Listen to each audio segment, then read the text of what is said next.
Bien, continuamos en la revista 110 y le damos la bienvenida a Joel Neco Gross, director de Tránsito de Viabilidad del Instituto Nacional de Tránsito y Transporte del Intran, especialista en transporte y movilidad urbana. Gracias por estar con nosotros, ingeniero. Sí, muy buenos días y gracias a ustedes por permitirnos estar aquí compartiendo con su audiencia en este icónico programa Revista 110. Sí. Ingeniero, háblenos un poquito de todo esto. El gran problema que tenemos hoy sobre los dominicanos, sobre todo los que vivimos en las grandes ciudades, con todo este problema del tránsito. Hay muchos problemas del tamaño de nuestra ciudad, hay cosas con que no podemos, las calles se construyeron de unos tamaños, se ha cambiado la densidad de las zonas, hoy donde usted construyó calles para una vivienda, ahora usted tiene una torre, se han autorizado negocios sin el debido cantidad de parqueos y operan de forma regular en nuestro país. Adicional a esto se suman todos los años entre 70 y 100 mil unidades de vehículos a nuestro parque vehicular. Háblenos de qué soluciones nosotros podemos, aunque sea de forma parciales, poder ir formulándonos para ir mitigando el problema del tránsito en nuestro país. Bueno, justamente tú has hecho, vamos a decir que un pequeño y breve análisis para entender que no es un problema, es una problemática. Eso es un conjunto de problemas que ya parte justamente de algo que tú explicas, un problema del desorden del desarrollo urbano. Es decir, aquí vagamente, creo que Balaguer fue el último gobernante que planificó zonas urbanas de manera correcta, calles más anchas, alcantarillado, etcétera. Ya eso no se ve. Tú ves, por ejemplo, muchos sectores que surgen incluso de la informalidad, es decir, de gente que invade tierra, hace una trocha y luego eso se convierte en una urbanización a la cual luego hay que hacerle y darle los servicios. Entre los servicios está la capacidad de la vía, lógicamente. Por eso los territorios se analizan en función de la capacidad del territorio, es decir, qué tanto aguanta. Entonces tú ves sectores como Naco, que no tienen muchas calles que sean muy anchas, pero tú ves que están haciendo más torres. Justamente esa es una de las batallas que lleva la Junta de Vecinos de Naco. Para ver este problema tenemos que entender cómo nosotros nos movemos. Nosotros tenemos una cultura de mucha dependencia del vehículo privado, la cual es justificado por una parte e injustificado por otra. Cuando digo justificado es porque la vía siempre llegará a un punto donde su capacidad llega a tope. Eso pasa en cualquier parte del mundo. Ahora, las grandes metrópolis, ¿qué han hecho? Han entendido que la base fundamental es el uso eficiente del espacio, que ocupa menos espacio moviendo más personas. Por eso usted tiene transporte masivo, por eso usted ve que tienen corredores de autobuses, incluso con carriles dedicados o exclusivos. Pero ¿qué pasa con nosotros? Ahí se arrastra una problemática que todos conocen del mundo empresarial del transporte, que salvo dos ya tenemos, vamos a decir que corredores, pero hay otros muy importantes, por ejemplo como el de la 27 de febrero, el de la carretera Mella, que quienes tienen licencia de operación es Fenatrano, del amigo Uvieres y Virito, pero todavía el corredor no está hecho, pero estaba planificado.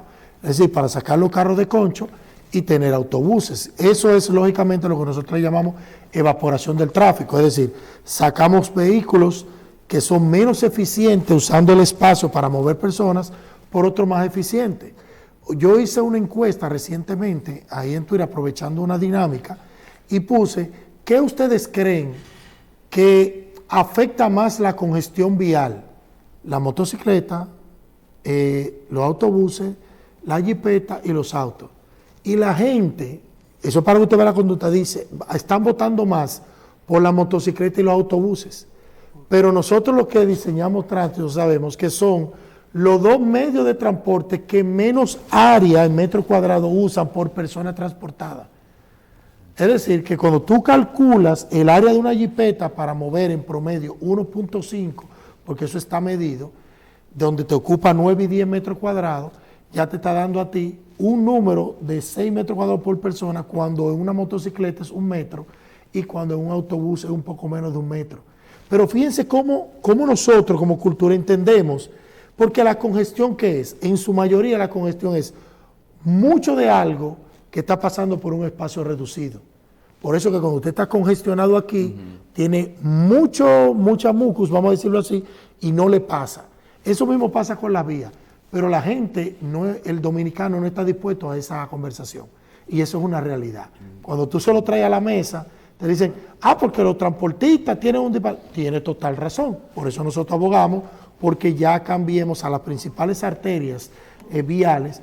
Tienen que ser corredores, no puede ser carrito de concho. El carro de concho o el minibús.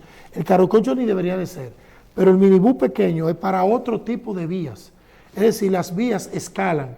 Así como tú tienes una línea del metro que conecta a una vía arterial, tienes que ir con bus más grande y luego en la otra vía bus más pequeños y así sucesivamente. Bueno, el sitio como los Alcarrizos, que tú metes una guagua grande y separa el barrio entero. Exactamente. Pero ¿qué pasa con los Alcarrizos? El Alcarrizo es un producto de la informalidad. Aunque a ellos no les gusta, pero ellos lo saben. Eso es igual que muchos barrios. Los Alcarrizos surge de gente que invadió terreno e hizo trochas y terminó siendo ya vamos a decir, un nodo urbano. Porque fíjate que las calles no tienen planificación, tienen una curva, son chiquiticas, son callejones. Entonces, ¿qué pasa? Es muy fácil ver a partir de esa realidad y criticar, decir, no tenemos solución de transporte, pero aún así hay modelos más eficientes para sacarlo de ahí. Por eso es que el alcalde, y nosotros participamos en una reunión antes de entrar en Intran, junto con el alcalde Junior Santos, donde se tenía planificado crear unos pares viales, hacer una ampliación de la vía, que lo tenía desde su primera gestión y vi que la conversación volvió, pero es un paso que el Estado no lo ha dado. Justamente, no quiero criticar, pero a nivel de transporte, para la inversión de lo que se gastó en el teleférico, respeto la opinión de otros diseñadores, yo hubiese preferido hacer ampliaciones de pares viales con vías adecuadas por el monto que se gastó. Yo sé lo que cuesta y sé lo que cuesta la expropiación. Pero si hubiese hecho la ampliación, no solamente la Duarte, hasta los americanos, hasta la ampliación hacia allá, y una que ahora Obras Públicas lo está haciendo, pero van a tener que expropiar hasta un lado de unos edificios, hicieron, para poder conectar una vía, que eso fue lo que debió hacerse. Aquí lo que pasa con la planificación es que se ve el problema, se sabe que hay que crear arterias, por eso que toda urbanización va de más a menos, arterial, colectora, local y hasta calles principales que tienen que tener un ancho para tú poder lograrlo. Ustedes saben lo Alcarrizo que no lo tienen. Joel, pero ya para darle paso a los compañeros con sus otras preguntas, es que uno se pone a ver, yo no sé por qué la gente no se pone tal vez, yo creo que muchos de los que encuestan de que para ver quiénes son los que hacen tapones, parece que son conductores de carros privados, sin darse cuenta que tantos carros con solamente el conductor adentro son parte de lo que es el problema. Y ahora mismo parece como si hubiese más carros que lugar para parquearlo en todas partes.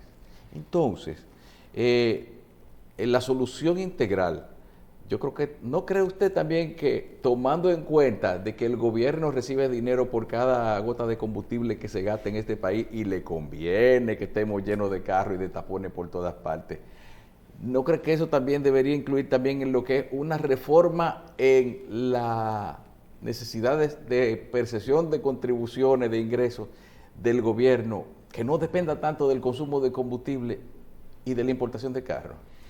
Bueno, esa es una de las conjeturas, incluso es algo que yo no pudiera acusarlo, pero sí lo he pensado como técnico, porque no se siente la urgencia. Cuando digo la urgencia es porque si hubiera una urgencia, todos los corredores planificados de autobuses estuvieran ahí implementados.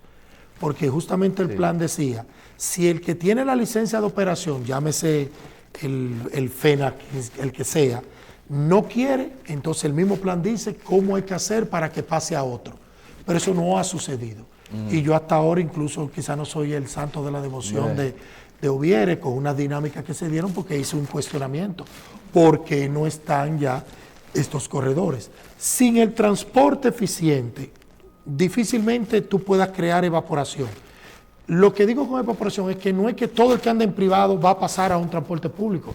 Eso no es cierto, porque la movilidad, el modo de transporte va a depender de qué tú vas a moverte, cómo te mueves. Por ejemplo, yo siempre he dicho que el 8 a 5, el que le llaman el 8 a 5, el empleado que llega en la mañana y se parquea y sale a las 4 a las 5 de la tarde, lógicamente debería de usar un transporte público o transporte institucional, porque está ocupando un espacio en la vía que realmente es lo que necesita llegar a su trabajo y de su trabajo ir a su casa. Ahora. Sí, pero aquí hay mucha gente que no entiende eso, que tú le digas, por ejemplo, nosotros hemos hecho planes, por ejemplo, como en Estados Unidos hemos hecho propuestas de váyase con su compañero de trabajo que también es 8 a 5, 2 días de la semana y 2 días, un día sí, un día otro, usen el mismo vehículo y aquí eso no funciona. Todo eso es válido, pero sí le digo, y lo voy a decir a modo de experiencia, el que me conoce lo sabe.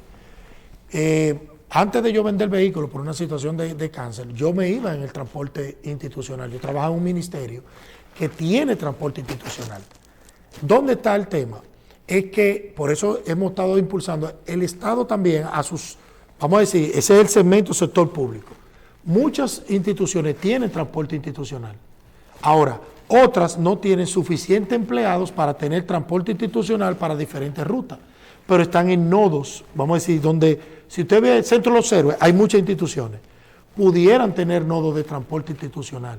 La zona de Gascue, donde está DGI, Hacienda, Contraloría. Usted lo que dice, un servicio de transporte para que opere todos los vehículos, todos los empleados, todos los empleados de la feria. Sí. O lo del Huacal, del área sí, de... Claro, claro que sí. Y eso se hace, ahora la tecnología te permite que cada empleado, tú haces como si fuera una encuesta con el PIN de tu ubicación y tú eliges rutas. Lo tienen. Por ejemplo, yo le digo, del ministerio que estuve trabajando en Hacienda por muchos años, y tienen el transporte institucional y me dejaba primero al frente de mi casa y luego a 3 esquinas de mi casa y yo lo tomaba. Yo decía, yo no tengo que moverme ni coger tapón. Ahora, ¿qué pasa?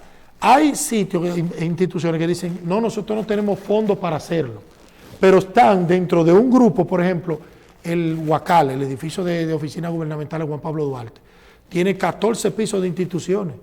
No deberían de tener ahí un nodo de transporte institucional.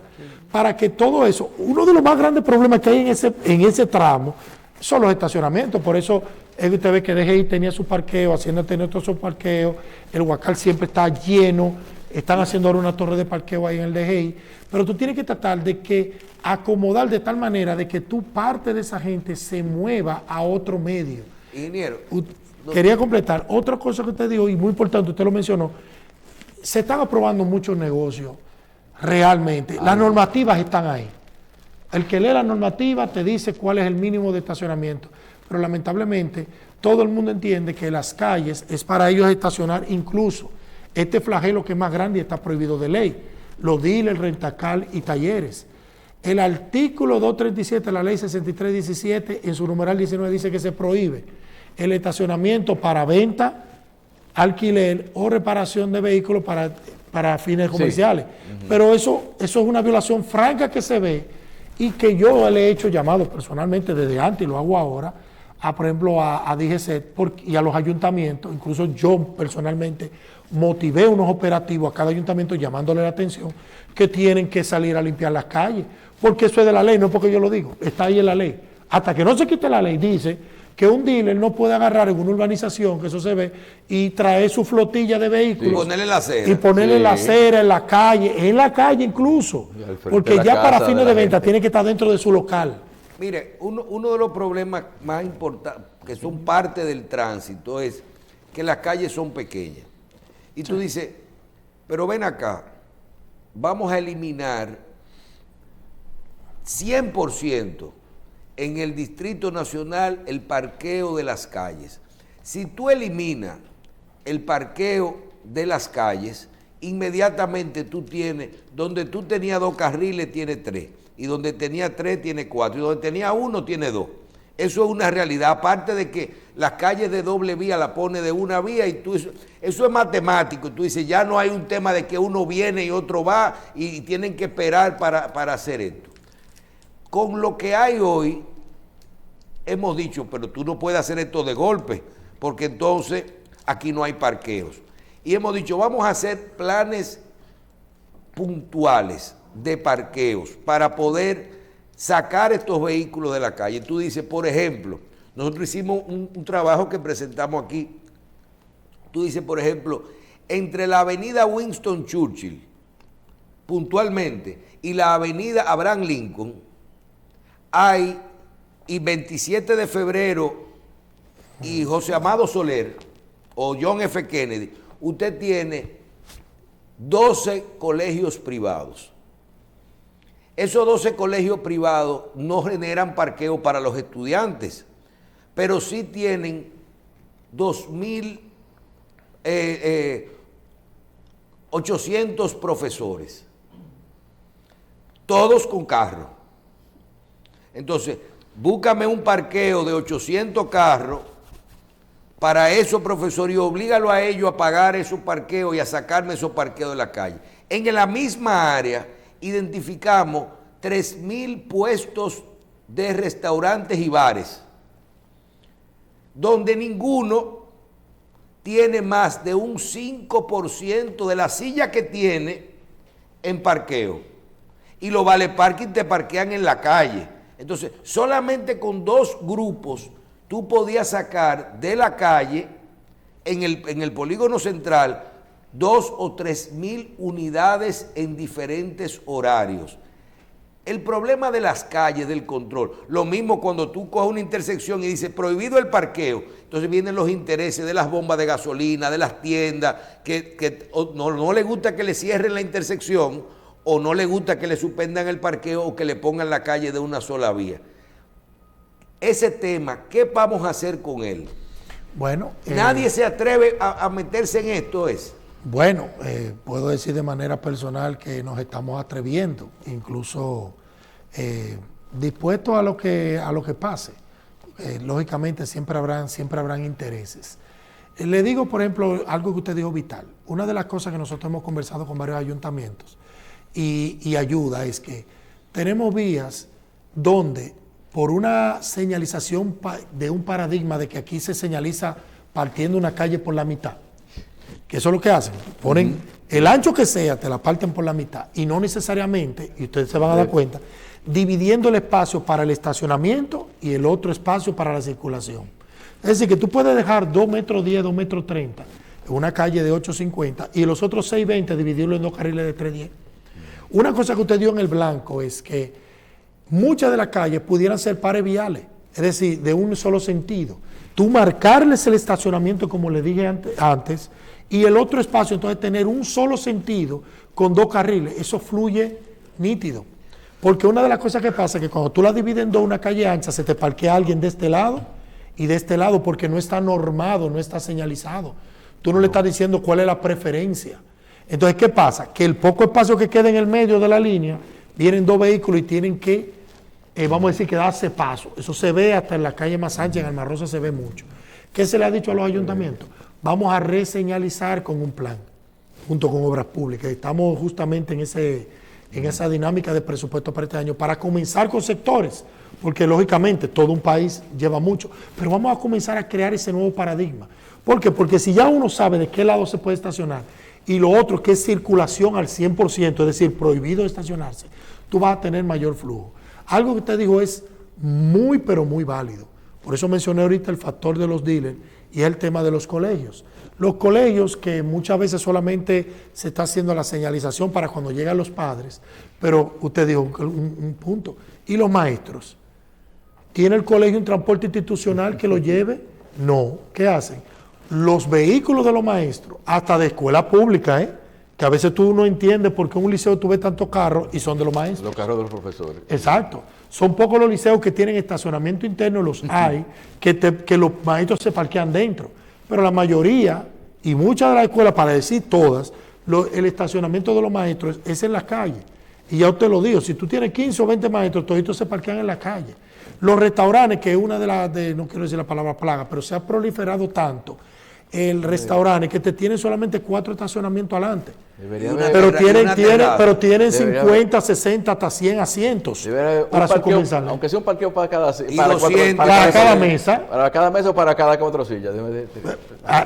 Así uno lo entiende, porque lógicamente que yo digo, voy a cenar con ustedes, bueno señores, vamos a juntarnos, porque usted sabe que hay una provisión de parqueo y nos vamos en un solo vehículo y ya lo hacemos.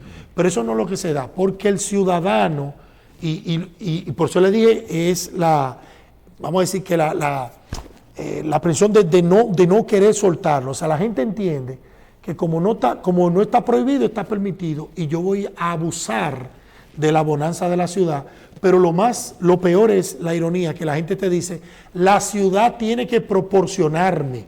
Es decir, te dicen, nosotros, o sea, la ciudad tiene que buscar. Yo estuve tratando un caso en Naco, saludo a los vecinos de la Rafael Hernández, que le hicimos una dinámica de reseñalización a toda su vía, la pusimos un sentido algunas, pero ellos mismos admiten que tienen y dejan pernoctar 59 vehículos de ellos, porque hay gente que tiene 4 o 5 vehículos. 4 carros. Y tiene marquesina de 2, y a muchos de los apartamentos, en admisión de ellos mismos, tienen un solo estacionamiento. Yo les digo, pero entonces, cuando le hicimos el plan para que todo fluya, ellos dicen, sí, pero ustedes tienen que dejarnos más parqueos, porque entonces, ¿dónde vamos a poner los vehículos de nosotros? Yo les decía, es que ustedes están en el mismo problema de aquellos que vienen de otro lado o de negocios circundantes y se le meten a su zona a estacionarse. Pero la ciudad... También es que los parqueos privados, con el precio de la tierra y el costo de la construcción, se han hecho imposibles. A mí me hicieron un análisis el otro día de que un parqueo construido, digo, ¿por qué la gente no quiere usar los parqueos privados? Por haraganes. Y te dicen a ti, no solamente, porque aquí es verdad, a la gente no le gusta caminar una esquina para parquear su carro y traerlo, eso es lo primero. Sí. Pero, o tú quieres llegar a un restaurante y dejar el carro en la puerta, no quieres ir al parqueo público. Ahora, hay otro problema. ¿Quién quiere invertir en una cosa que tú no vas a poder alquilar? ¿Quién va a invertir en un parqueo que no sea el Estado? Por ejemplo, un metro de tierra vale entre $1,500 y $2,500 en el polígono central. Un metro de tierra. Y un parqueo se lleva 27 metros cuadrados. Lo que lleva el carro más la proporción de calle. Tú estás hablando de casi $50,000 solo de tierra. ¿En cuánto tú le puedes alquilar mensualmente a un parqueo una cosa que tú tengas un apartamento de $50,000? Te lo voy a poner barato, ponlo en $20,000. Si tú haces una inversión de $20,000 para un parqueo, ¿en cuánto tú lo vas a alquilar? En 200, en $300 mensual. Entonces, cuando la gente le dicen que tiene que pagar $8,000 mensuales por un parqueo, así que están los parqueos en el polígono central, $5,000, $4,000, $6,000, ¿qué te dicen? Ay, yo no puedo pagar, porque es mucho. Una empresa que necesite 20 parqueos, tiene que buscar $200,000 mensuales. Sí, es una realidad, pero fíjate que es una realidad que la provocas tú.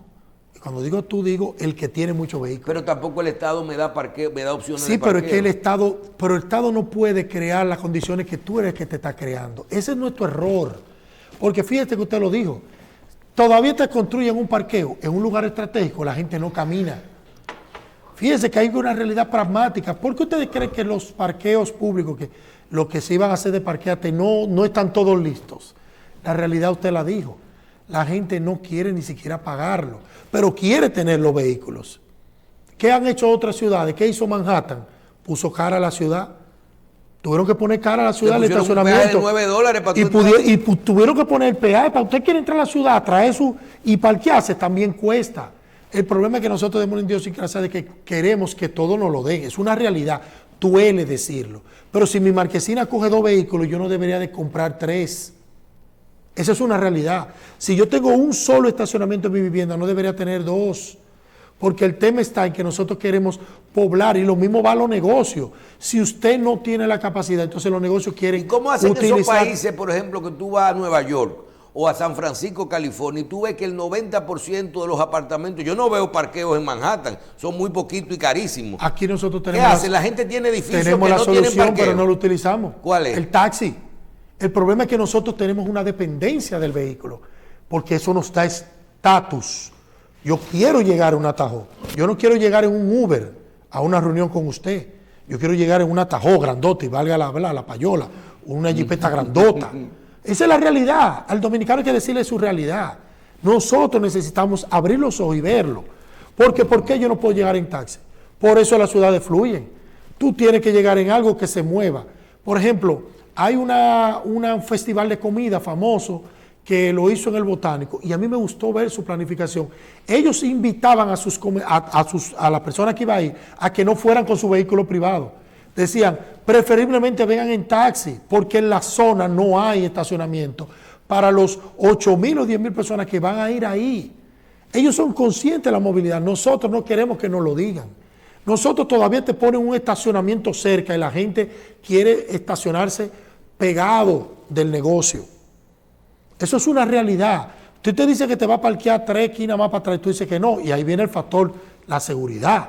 Pero a ti te pueden robar tu vehículo casi al frente del negocio. Si tú te vas al factor seguridad. O sea, nosotros no queremos, por un asunto, ¿verdad? ¿Cómo yo vine aquí? Yo vine en un taxi, fue que yo vine. Yo vine en un taxi.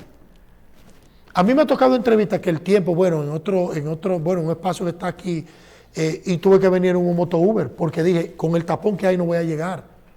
¿Me trajo complejo? No, porque yo sé lo que tengo aquí. Yo sé lo que tengo aquí. Ahora, y ahí estamos dando un tema social. Hay un acomplejamiento aquí que se ha normalizado en que si tú no estás bien montado o no llegas montado, tú no tienes representación. Y por eso nosotros queremos tener muchísimos vehículos.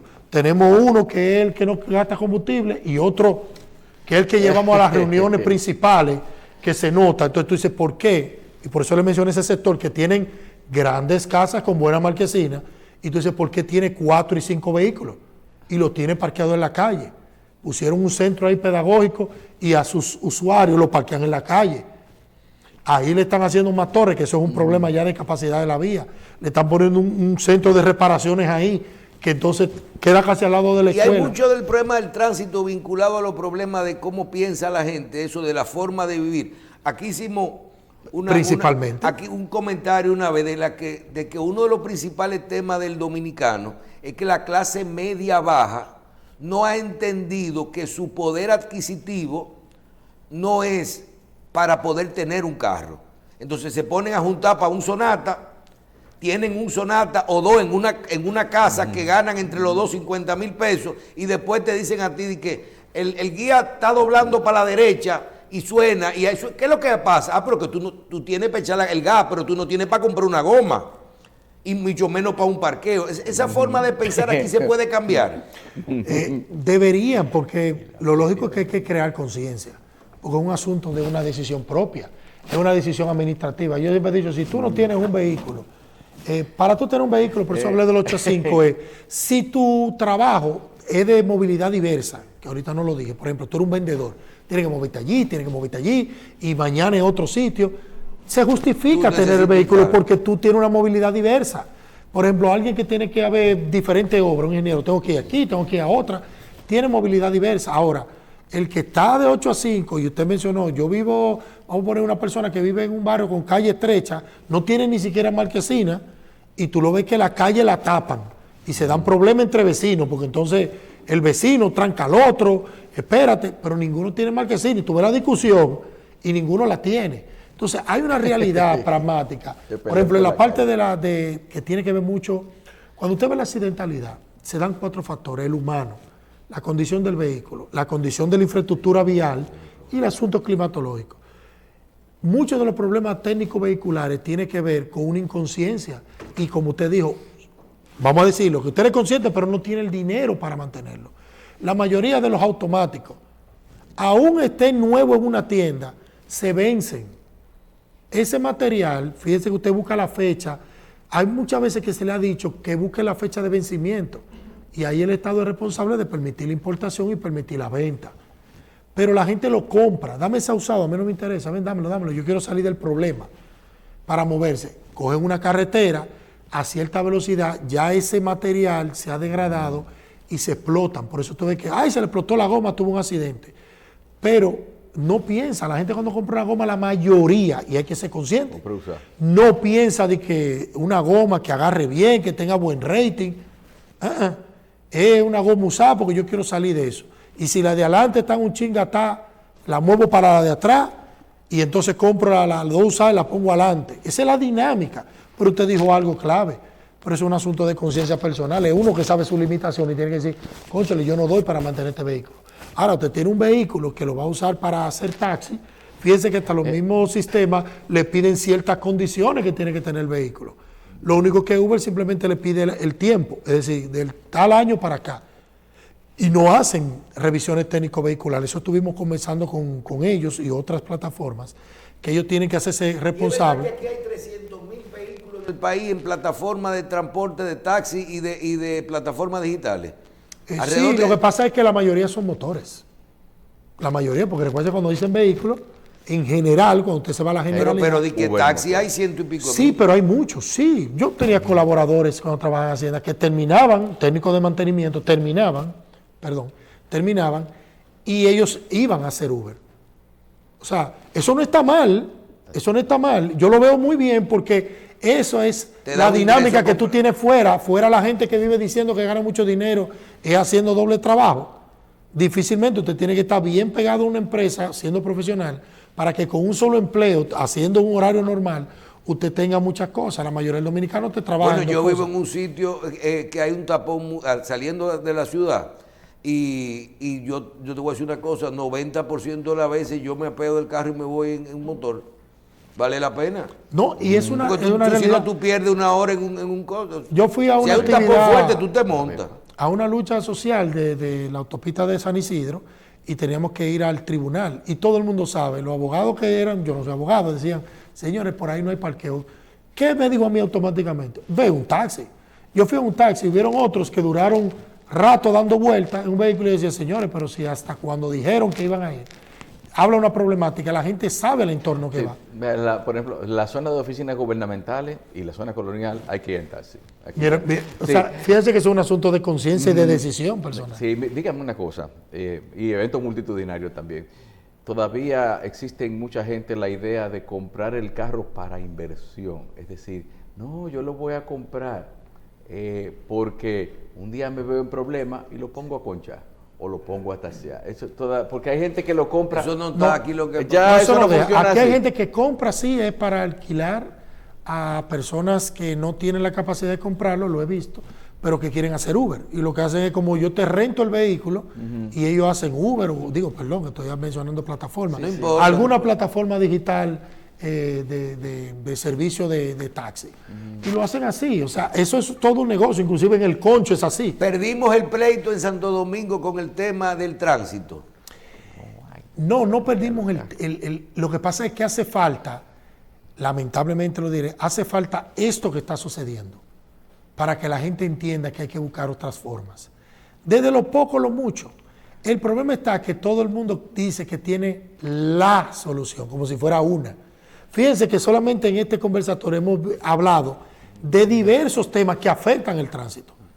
Inclusive la planificación nadie la habla y nadie la asume, pero aún así vemos crecimientos y otras aprobaciones que nos separan. Yo tengo un vecino que tiene un chofer y él se va en su chofer y cuando él llega al tapón, él tiene en el baúl una patineta y él deja al chofer en el tapón. Él dice, no va a perder hora y media, abre su baúl, se pone coge su patineta y llega a su casa en 5 minutos. Conocí a un colaborador que le hacía eso, él trabajaba ahí en Gascue, claro. Y él se parqueaba casi en la Bolívar.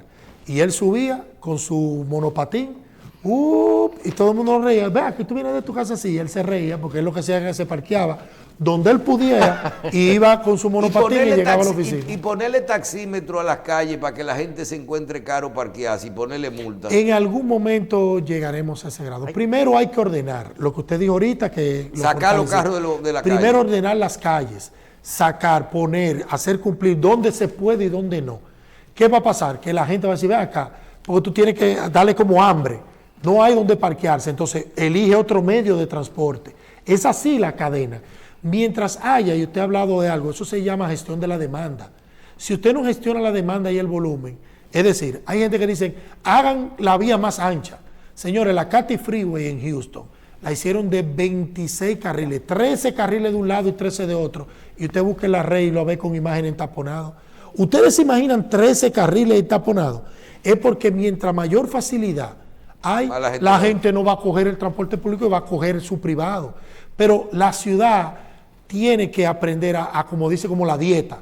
No tengo más para ti, elige otro modo.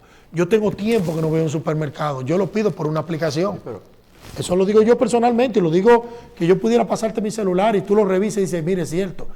Pero yo veo gente que todavía sigue yendo a pesar de esos servicios. y van a los supermercados y tú lo ves Y a que los van bancos y a todo. y a todo en un vehículo. Yo uso mi aplicación digital. Tiene que ser una cosa que me digan, tiene que venir a la oficina comercial obligatoriamente para yo ir. Pero nosotros tenemos que aprender a movernos mejor. Pero también el Estado tiene que dar el servicio o asegurar que haya transporte eficiente, transporte cómodo. Aquí no tiene por qué haber transporte sin aire. Lo que sube en combustible, que eso está medido entre 4 y un 5%, tú sabes dónde nos lo quitan, en subsidios y cosas que se le dan, bonogay de todo. O sea que no hay por qué ir incómodo, no hay que ir sudado a un país tropical. El Intran ha hecho, o las instituciones que tienen que ver con transporte, tienen estudios por ejemplo, cuántos parqueos se necesitan en el Distrito Nacional. Eso porque tú sabes que, por ejemplo, que en el Gran Santo Domingo viven 3,5 millones de personas, que en el país entero hay 2 millones de niños en las escuelas, que tú tienes ya transporte escolar en lo público, que hay 700,000 niños en la parte privada. Todo eso está medido. Ahora, te dicen a ti, por ejemplo, que tú dices que 125,000 personas entran todos los días de Santo Domingo Este a trabajar al Distrito Nacional, y otros te dicen que son 250,000. ¿A quién le creo? ¿Esto está medido? Sí, hay estudios y eso está, por eso hay que buscar siempre las páginas oficiales, porque muchas veces alguien te tira una información, ahí tú puedes buscarlo. Mire, por ejemplo, ONE, Intran tiene su página del observatorio, también en movilidad, ahí está el plan de movilidad, ahí está todo eso medido. Incluso por eso yo decía que en mi ciudad, yo soy de Santo Domingo, esta es una ciudad dormitorio, porque mucha gente duerme ahí, incluso hay más personas que en el distrito. ¿Eso es Santo Domingo Este? Sí, lo que pasa es que aunque tú veas las estadísticas que no están actualizadas, pero sí, si la pusieran realmente hecha, ya Santo Domingo Este incluso están construyendo más que en el distrito, pero la mayoría de la gente cruza hacia acá. Pero es un tema de planificación, es decir, no se ha incentivado la creación de empleos en la ciudad de ese nivel de calidad para que la gente no tenga que salir. Por eso que mucho se habla de la descentralización. Es decir, si tantos cruzan para tal, bueno, pero vamos a medir eso y vamos a hacer una regional. O sea que es un tema, lo del estacionamiento, si tú mides lo que se necesita, no hay espacio. Porque el primer espacio que tú tienes que medir es el parque vehicular. Yo hice un análisis que solamente el parque vehicular entre autos, motocicletas, autobuses y jipetas, no estoy contando los camiones, casi hay 23 millones de metros cuadrados. Si yo lo pusiera todo junto, imagínate el espacio, que hay un espaciamiento natural. O sea, ya de por sí hay una ocupación de los vehículos que no lo va a suplir la vía. La vía, lo que hay que hacer es que la vía sea multimodal. Por aquí el transporte público, por aquí el privado. Incluso la 27 y la John F. Kennedy tienen carriles marcados que es para el autobús, pero nadie lo respeta. Ni siquiera los propios autobuses. Y está marcado, miren, lo que hay un rombo. Sí, porque los dueños de sindicatos de transporte, de los dueños de la ruta, se metieron en política y para estar bien con ellos, yo le dijeron, por eso, cojan los carriles. Yo soy muy técnico y por eso quizás no soy la persona de mayor agrado de ese grupo. Esa solución es tan complicada. Hay tantos sitios que hay que buscar soluciones, que hay que hablar hasta con los bancos. Señores, esas autoferias están llenando todos los años más carros en la calle y la gente que se mete en ellos sin poder mantenerlo.